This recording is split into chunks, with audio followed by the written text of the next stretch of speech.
दोन एक नंबर अफसर झाले.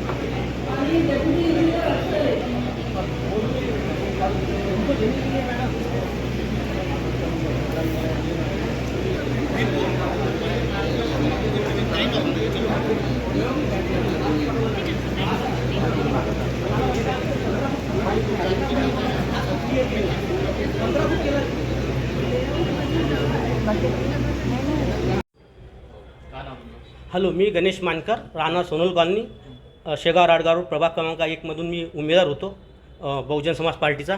आणि माझा चंदू खेडकर माझ्या या विरोधात होता उभा.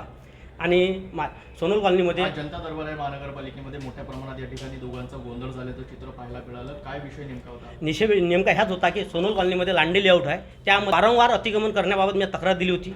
त्यासाठी यांनी मी उपोषणावर बसण्याची धवत दिली होती 15 तारखेला. त्यासाठी मला यांनी बोलावलं होतं. आणि काल मला त्यांनी एक पत्र दिलं की तुम्ही उपोषणावर बसू नका म्हणून. त्यासाठी आज मी जनता दरबारमध्ये आलो की अतिक्रमण काढत नाही आहे म्हणून. वारंवार 3 वेळा अतिक्रमण काढल्यावरही त्यांच्यावर गुन्हे दाखल केले नाही आहे, ना त्यांना अतिक्रमणची नोटीस दिलेली आहे.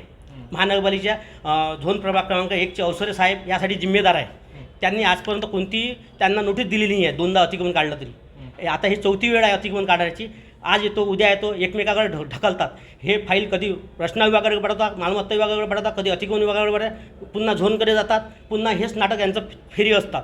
आणि आज चंदू खेडकर तिथं येऊन त्यांचा काही विषय नव्हता ह्या प्रकरणात. त्यांचा कोणत्याही प्रकारचा विषय नाही आहे. फक्त त्यांचं मित्राचं घर तिथं असल्यामुळे ते याच्यामध्ये इन्व्हॉल्व होत आहे आणि मला जीवा मारण्याची धमकी देत आहे. आज माझ्या जीवाला कमी जास्त झाला तर याला जिम्मेदार आहे महानगरपालिका, नगरसेवक चंदू खेडकर आणि जे अतिक्रमण धारक आहे 7 लोक, हे नाही. माझ्या जीवाला जर कमी जास्त झालं तर माझ्या घरच्याला मी सांगितलं की हेच जिम्मेदार आहे म्हणून. कोणत्या पक्षाचे नगरसेवक आहेत? हे राष्ट्रवादी पक्षाचे नगरसेवक निवडून आलेले आहे आणि आता दादागिरी करत आहे. सभागृहामध्ये शिवीगाळ मला दिलेला आहे. आयुक्त मॅडम, उपायुक्त मॅडम सगळे त्यांच्या देखता मला त्यांनी जीवा मारण्याची धमकी दिलेली आहे. माझ्या जीवाला जर व्यवस्था झाला हेच जिम्मेदार आहे.